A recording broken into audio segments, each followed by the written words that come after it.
शुरुआत अगर मैं बोलूँ कि मेरी जो इनकम हुई थी, मेरा फर्स्ट जो टर्नओवर आया था, इट वाज फ्रॉम 1 एकड़, it was 33 lakh, that was the turnover and जो हमारी वेजिटेबल क्रॉप आया था। देन उसके बाद अगर मैं कहूँ तो मैं 6 एकड़ से ओपन का रेशियो अलग रहता है, ओपन में प्रॉफिट्स अलग रहते हैं, पॉली हाउस में प्रॉफिट्स अलग रहते हैं। तो अगर मैं 6 एकड़ का बोलूँ तो मेरा on an average 80 lakh to 1 CR तक हमारा टर्नओवर रहता है ना, तो कुड बी 80 तक तो रहेगा, 80 लाख तक हमारा टर्नओवर रहेगा ही रहेगा। तो इनकम अगर मैं देखूँ तो ऑफ कोर्स हमारा ओपन से मार्जिन हमेशा कम रहेंगे, सिर्फ इन्वेस्टमेंट जैसे आपका इन्वेस्टमेंट रहता है उस हिसाब से आपके रिटर्न्स आते हैं, है ना, एज सिंपल एज दैट। आप ओपन में बहुत कम इन्वेस्टमेंट पे करते हो काम, उसके हिसाब से आपका प्रॉफिट अच्छा आता है। आप ऑन एन एवरेज 2 से 3 लाख रुपए फ्रॉम एन एकड़ आप बहुत आराम से कर सकते हो ओपन से भी, अगर आप हॉर्टिकल्चर में कर रहे हो। वही अगर हम पॉली हाउस का पूछे तो हम खेती में जैसे बोलते हैं ना कि हम 3 साल का एवरेज लेते हैं, हम कभी भी 1 साल का एवरेज नहीं लेते, क्योंकि मार्केट बहुत फ्लक्चुएट होती है, तो आपके हाथ में मार्केट कभी रहेगी नहीं। आप product, it is all about supply and demand, कि आपकी क्रॉप कौन सी बढ़िया चल गई उस वक्त, एंड सप्लाई एंड डिमांड का खेल है। आप थोड़ी प्लानिंग बेटर कर सकते हैं, 1-2 महीने का एडवांटेज ले सकते हैं। ओपन में इट इज मोस्टली रहेगा। अगर हम वही पॉली हाउस की बात करें तो वही 1 एकड़ से हमारा on an average bare minimum return जो मैं मानती हूँ 3 साल के एवरेज में अगर मैं मानूं 10 से 15 लाख के बीच में रहता है ईयरली। तो ये रहेगा। जैसे मेरा पहले साल का प्रॉफिट वाज 22 लाख, बट उसके बाद मेरा 11 लाख भी आया, ऐसा नहीं है प्रॉफिट। तो इट डिपेंड्स कि आपकी मार्केट में क्या रेट चल रहे हैं, किस तरह का आपको रिटर्न मिल रहा है, प्राइसिंग क्या जा रही है। कई बार बहुत अच्छी जाती है, इस साल बहुत अच्छी जा रही है, इस साल तो बहुत अच्छा मार्केट चल रहा है हमारा, but last year it was not that good. तो लोगों को ये मिथ है कि हमारा हर दिन, सब लोग मतलब जो मानते हैं कि पॉली हाउस से हर साल इतना आ जाता है या ऊपर से। खेती में इन जनरल आप कभी भी ईयरली प्रॉफिट मत लीजिए, आप हमेशा 3 साल का एवरेज लीजिए, बिकॉज 3 साल में मार्केट हमेशा पलटती है बिल्कुल। तो इट इज बेस्ट एडवाइस कि आप 3 साल का एवरेज है, एंड उस हिसाब से मैं अगर बोलूँ तो मैं 80 लाख तक का आपको टर्नओवर बोलती हूँ कि ईयरली रहता है on an average. Can go up also, it can be may be थोड़ा सा कम भी हो जाए, मैं ये नहीं कहूंगी कि कम नहीं हो सकता, बट वो फ्लक्चुएशंस रहेंगे, बट हम एवरेज 80 लाख तक का लेते हैं कि इतना आ जाएगा हमारा 6 एकड़ में से। मेरा नाम अनुष्का जायसवाल है और मैं लखनऊ उत्तर प्रदेश से बिलोंग करती हूँ। करीबन अभी 29 साल की हूँ, एंड मैंने अपनी जो खेती जो शुरू की थी वो 2021 में शुरू की थी। उससे पहले मैंने इकोनॉमिक्स में ग्रेजुएशन की from Hindu college Delhi university. तो उसके बाद मैंने अपना फ्रेंच का भी एक कोर्स सीखा। उस वक्त ये तो पता था कि क्या नहीं करना है, बट ये आइडिया नहीं था कि क्या करना है ऑनेस्टली। जब मैं घर वापस आई तो मम्मा ऑलरेडी घर पे टेरेस फार्मिंग करा करते थे, एंड उसके बाद यही हुआ कि मैं भी उनको ज्वाइन कर ली, एंड कोविड का टाइम था तो फ्री टाइम भी बहुत था। फिर रियलाइज हुआ कि नहीं, दिस इज समथिंग जो मैं आगे शायद करना चाहती हूँ, and the idea was always कि मैं कुछ ग्रास रूट्स पे कर पाऊँ, something on the grass root. Corporate sector मुझे पता था मेरे लिए बना नहीं था, दो मैं अपने कॉलेज की प्रेसिडेंट थी प्लेसमेंट सेल की। लोग बोलते भी थे कि आप कॉर्पोरेट में क्यों नहीं जाना चाह रहे हो, since you are the placement की प्रेसिडेंट भी हो तो बहुत ईजी हो जाएगा आपके लिए तो आगे जाना। आइडिया वही था, बस इतना था कि ग्रास रूट्स में कुछ करना है। I did not want to do a desk job, वो श्योरिटी थी। फिर जैसे मैं एग्रीकल्चर से घर पे ही टेरेस फार्मिंग के थ्रू मुझे थोड़ा आइडिया मिला कि हाँ ये मैं एंजॉय करती हूँ, इसमें मुझे एक्चुअली अच्छा लगता है काम करना, तो इस काम से मैं कभी बोर नहीं हो सकती, ये मैं श्योर थी। तो मेरे पेरेंट्स भी they were also very supportive, they were like कि नहीं, व्हाई नॉट, आप इसी को क्यों नहीं आगे परस्यू करते हो and do it in a very organised manner. ये था कि हमें आइडिया था कि हमें टेक्नोलॉजी को तो इंक्लूड करना ही करना है किसी भी तरह, वरना पढ़ाई लिखाई का मुझे लग रहा था कोई फायदा ही नहीं है अगर हम एक इन्फॉर्म्ड एग्रीकल्चर नहीं करेंगे, एक बेटर तरीके से एग्रीकल्चर नहीं करेंगे। वरना तो सभी लोग कर रहे हैं, हमारे नॉर्मल किसान हैं वो लोग भी कर रहे हैं, बट चैलेंज वहीं आ जाता है जहाँ हम अपने वेदर को देखते हैं कि हम वेदर से कैसे अपने, कितना बड़ा चैलेंज हो गया नॉर्मली फार्मर्स के लिए, हम उसको कैसे टैकल कर सकते हैं, हम अपनी पानी की वेस्टेज को कैसे टैकल कर सकते हैं, हम एकदम प्रिसाइज जो न्यूट्रिशन है वो कैसे दे सकते हैं, रादर देन हम जितना यूरिया डीएपी लोग ये यूज करने लगे हैं आजकल, वो अवॉइड करते हुए हम अपने खेत को भी ना खराब करते हुए हमारी सॉइल भी बची रहे, कहते हैं कि चूस ना ले तो सारे न्यूट्रिएंट डिप्लीट ना हो जाए। ये सब फैक्टर्स थे जो मुझे आगे अकाउंट में रखने थे, and that is how I wanted to do it. तो this was kind of a business idea जो मैं मानती हूँ, एंड लोग बहुत एग्रीकल्चर को ऐसे सोचते हैं कि एक बहुत ही छोटा सा प्रोफेशन है एंड इसमें सब लॉस हो, तो एक ये था कि नहीं, इसको एक कैसे प्रॉफिट मेकिंग बिजनेस की तरह हम दिखा सकते हैं कि this is is actually what we are doing and ये हम इसमें से अच्छा कमा भी रहे हैं. That is how we started. अगर मैं बोलूँ तो मैंने शुरुआत तो ऑफकोर्स इंग्लिश के कम्बर से की थी, बट धीरे धीरे हमने रेड येलो बेल पेपर शुरू किया अपना. We started with green capsicum हम उगा रहे हैं. Zucchini green and yellow both, वो दोनों ही हम करते हैं. उसके बाद हमने अपना लेटिस, केल, पार्सले, बेसिल, ये सब में भी अपना हमने शुरू किया है production in hydroponics only. Then इसके बाद हम अपना red cabbage, Chinese cabbage, pak choi है ना, ये भी हम एक रेंज ले जाते हैं. तो मोस्टली एक्सोटिक है ना. मैं अगर सही बताऊं तो हम ज्यादातर एक्सोटिक पे अभी फोकस कर रहे हैं. थोड़ा बहुत ऑफकोर्स ये सब सीजनली थोड़ा घर के लिए भी लगा लेते हैं. ऑफकोर्स मटर एंड ऑल ये सब चीजें भी लगती हैं. बट अगर मेरा कमर्शियली आप देखें तो मेनली यही क्रॉप्स हैं. इसके बाद अब हम सोच रहे हैं हम आगे और ऑफ सीजन भी जितना और हो सकता है broccoli and all, we are focusing on that also. Season में तो अभी कर ही रहे हैं, बट ऑफ सीजन भी हम सोच रहे करना शुरू करें. तो या these are the main crops जो हम अपना अभी कर रहे हैं. एंड इसके बाद अगर मेरे जैसे 6 एकड़ हमने करा अपना काम, तो धीरे धीरे हमारी जैसे शुरुआत में लेबर तो ऑफकोर्स 1 एकड़ के हिसाब से आते थे. तो शुरुआत हमारी 4-5 लेबर रहती थी. अब हम देखें तो हमारे पास अभी टीम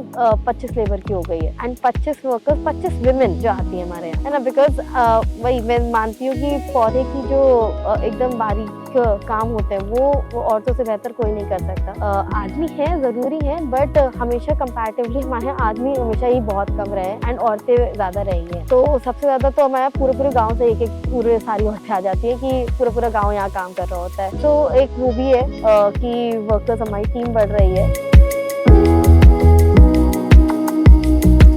अगर मैं बोलूँ जैसे हमारे और किसान होते हैं एंड छोटे स्मॉल मार्जिनल फार्मर्स भी है ना. स्मॉल मार्जिनल फार्मर्स हो गए, कुछ बड़े फार्मर्स भी होते हैं. तो सबसे बड़ा अगर मैं कहूँ कि जो हमारी प्रोटेक्टेड कल्टीवेशन की खेती है या फिर एक्सोटिक वेजिटेबल है, विदेशी खेती है ना, जितना भी ये है वो थोड़ा सा हमारा एक तो हमारा funding that is very important है ना. थोड़ा सा वो उसमें ज्यादा पैसा लगता ही है. पॉली हाउस में तो ऑफकोर्स ज्यादा लगता है, जैसे मैंने मेंशन किया है. अपफ्रंट कॉस्ट उसकी काफी ज्यादा है. बट देयर आर अगर थोड़ा सा भी आप शुरू करना चाहो 1 एकड़ से ना करके आप छोटा आप 1/4 ऑफ एन एकड़ ले लो, 1000 स्क्वायर मीटर ले लो, 4000 स्क्वायर मीटर ना लेके. एंड गवर्नमेंट भी हमें उसमें सब्सिडी तो देती ही देती है. उसके बाद we can also go for loan. आपको बस अपनी खेती पे ज्यादा फोकस करना है इस चीज में कि आपके पकड़ खेती पे अच्छी होनी चाहिए, कि आपकी क्रॉप अच्छी निकले. आपके हाथ में सिर्फ और सिर्फ आपकी क्रॉप होती है, जो मैं मानती हूँ. मैंने हमेशा ये माना है कि आपका कभी भी मार्केट में उतना बड़ा हाथ नहीं रहेगा जितना आपकी क्रॉप पे रहे. अगर आप प्रोडक्शन अच्छा ले रहे हैं तो उसकी एवरेज कॉस्ट ही कम हो जाएगी उस प्रोडक्शन, है ना. तो आप अगर प्रोडक्शन बढ़िया कर लेंगे अपना, तो कॉस्टिंग कम होगी, तो आपका एनी डे प्रॉफिट बढ़ेगा.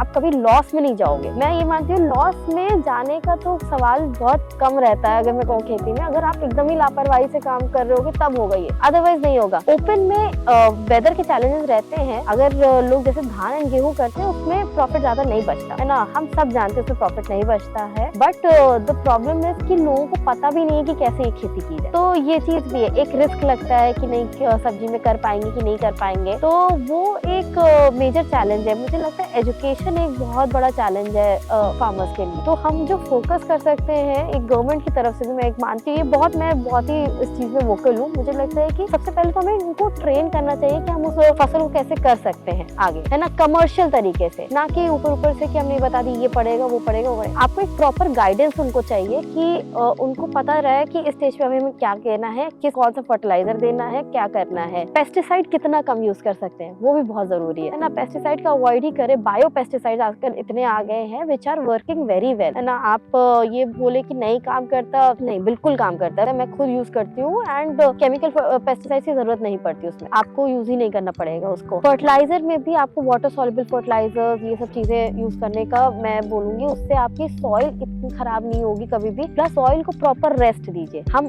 वी ऑलवेज मेक श्योर, हमारा ये पैटर्न रहा है कि हम साल में 2 महीना बिल्कुल भी सॉइल पे काम नहीं करते. तो हम उसे प्रॉपर रेस्ट देते हैं, उसमें ऑर्गेनिक मैन्योरिंग करते हैं पूरा एंड उसको सोलराइज करते हैं, जिसमें कि कुछ भी उसमें फंगल, बैक्टीरियल, इंसेक्ट कुछ भी हो तो वो सन की एनर्जी से ही उसको ट्रीट कर दिया जाए.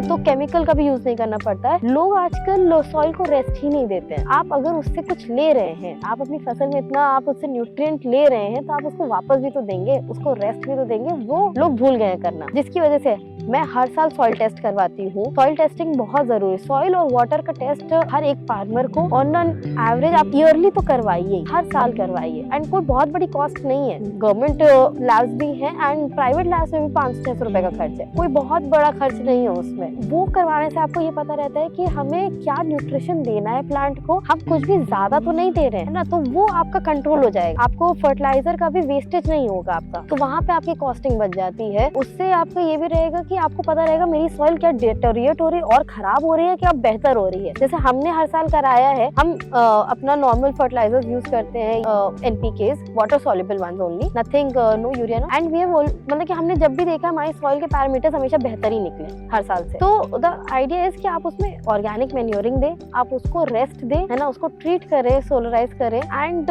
वेस्ट एक्सेसिव फर्टिलाइजर ना यूज करें। उस चीज से आप काफी आगे अपनी आगे तक खेती कर सकते हैं। लोग ये सोचते हैं कि 10 साल बाद हमारी सॉइल नहीं बचेगी खेती करने लायक। कैसे नहीं बचेगी कि आप उसको बचा के नहीं रखोगे। तो उस 2 महीने का लालच कोई ना करे कि हमें उस वक्त भी कुछ उगाना है एंड उसको रेस्ट थोड़ा सा। तो वो एक चीज हो गई। देन अगर आगे हम देखा जाए तो फार्मर्स जैसे मेरे यहाँ भी मैं देखती हूँ कि मेरे गाँव में ऐसा हो गया है कि लोग देखते हैं कि हाँ ये खेती हो रही है, हम बढ़ा भी रहे हैं अपना काम, है ना। तो मुझसे अभी 2-3 दिन पहले ये कह रहा है कि दीदी हमें भी बताइए कैसे करेंगे, है ना। तो एक चेंज ऑफ माइंडसेट आने लगा है कि नहीं, इसमें कुछ तो फायदा है, तभी तो ये लोग कर रहे हैं इतने टाइम से। प्लस मैं तो मानती हूँ कि छोटे किसान तो ये भी होते हैं कि वो खुद से अपनी फील्ड पे काम करते हैं, तो लेबर कॉस्ट भी कहीं ना कहीं कम हो जाती है उनकी। तो यहाँ पे इतने वर्कर्स लग के अगर हम सब लोग कर रहे हैं, स्टिल अगर हमारा प्रॉफिट निकल रहा है, तो एक छोटा किसान मुझसे तो ज्यादा ही मैं कह दूंगी कि प्रॉफिट निकाल सकता है उस छोटे से लैंड में। बस आपको थोड़ा गाइडेंस की जरूरत है। वो केवीकेज है, गवर्नमेंट के इंस्टीट्यूट है, केवीके इंस्टीट्यूट है, कृषि विज्ञान केंद्र है। देन आप अगर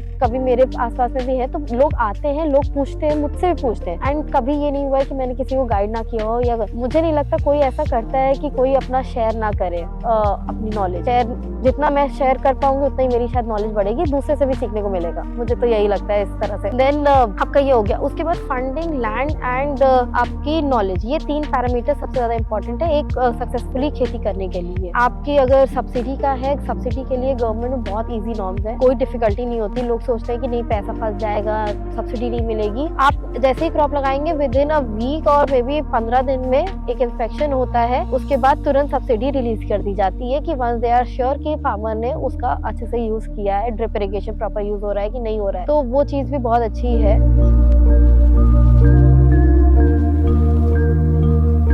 मार्केटिंग के लिए मेरी स्ट्रैटेजी जो रही है, मैंने हमेशा ज्यादातर प्रोडक्शन फोकस किया है। देन मैं होलसेल की तरह भी काम करती हूँ, मैं रिटेल में भी देती हूँ to directly to Big Basket and all. तो मेरा ब्लिंकिट और इन सब में डायरेक्टली प्रोड्यूस जाता है, पैकेजिंग करके ग्रेडिंग करते हैं हम लोग। वी मेक श्योर कि हम कभी भी ऐसे मिक्स माल कभी नहीं देते। प्लांट है छोटा बड़ा सब निकलेगा उसमें। आप कभी भी ये नहीं कह सकते कि हर एक प्लांट आपका एकदम बड़ा बड़ा ही फ्रूट दे देगा एंड सब कुछ बहुत ही ऐसे आर्टिफिशियल नहीं है कुछ भी। It is all natural environment है। सो ऑफकोर्स हमें ग्रेडिंग करना बहुत जरूरी है। लोग ग्रेडिंग नहीं करते ना, तो वहाँ पे क्या होता है कि आपका रेट गिर जाता है। लोग आप किसी को बेचने जाओगे, वो बोलेगा कि आपने छोटा माल भी है, इसमें ये भी है, हम एवरेज आपको इतना ही बस पैसा देंगे। जहाँ आप अपना ग्रेडिंग कर दोगे, वहाँ पे भले ही आपके 2-3 किलो पे छोटा हो, वो रेट पूरे का गिरा देंगे। तो बेस्ट है कि सबसे पहले आप ग्रेडिंग करिए, है ना। तो वो इम्पोर्टेंट है। ग्रेडिंग करके आप उसमें जब छटाई कर देंगे तो आप ये बोल पाएंगे ये मेरा बड़ा मोटा माल है, तो ये मुझे इसका रेट अच्छा चाहिए, है ना। एंड उसमें आपको क्या होगा कि आपका ही फायदा निकलेगा। आप जब एवरेज निकालोगे आपका फायदा, आपका एवरेज बढ़ ही जाएगा। तो मार्केटिंग के लिए तरीके आपके पास रिटेल में भी है। आप अगर आपका लैंड छोटा है, जो मैं मानती हूँ, लैंड छोटा एरिया अगर है आपके पास, तो मैं ये बोलूंगी आप रिटेल करो। रिटेल में कई चैनल्स है, आप डोर टू डोर डिलीवरी भी करवा सकते हो। देन बिग बास्केट है। अब अगर लखनऊ में बोला जाए, हाइपर मार्ट्स है, लुलु हाइपर मार्ट है। देन वी हैव ये जोमैटो एंड स्विगी का भी हो गया है शुरू यहाँ पे, इंस्टामार्ट। तो ये सब चैनल्स हमारे हो जाते हैं फॉर मार्केटिंग। एंड अगर आप बड़े फार्मर हैं, इट इज डिफिकल्ट कि हम ये सब चीजें कर पाए। हमें फोकस फिर ज्यादा हमारा रहता है कि हम अपना प्रोडक्शन ज्यादा ध्यान दें एंड एक होलसेल की तरह हम काम करते हैं। फिर अगर आपके पास एकर्स ऑफ लैंड है तो उसमें तो ऑफकोर्स आपका एक प्राइमरी तो हमेशा मैं बोलूंगी ग्रेडिंग इज इम्पोर्टेंट। आप होलसेलर को भी दे रहे हो तब भी grading is very important. And market में कभी भी मुझे बेचने में तो दिक्कत नहीं आई। मुझे लगता है एक एक चीज मेरा बिक जाता है, चाहे वो किसी भी तरह का कुछ भी हो, तो कभी मेरा भी एक माल फिका नहीं। रेट्स ऑफकोर्स ऊपर नीचे होंगे। मार्केटिंग के लिए ऑफकोर्स मेनली यही चैनल्स हमारे आते हैं।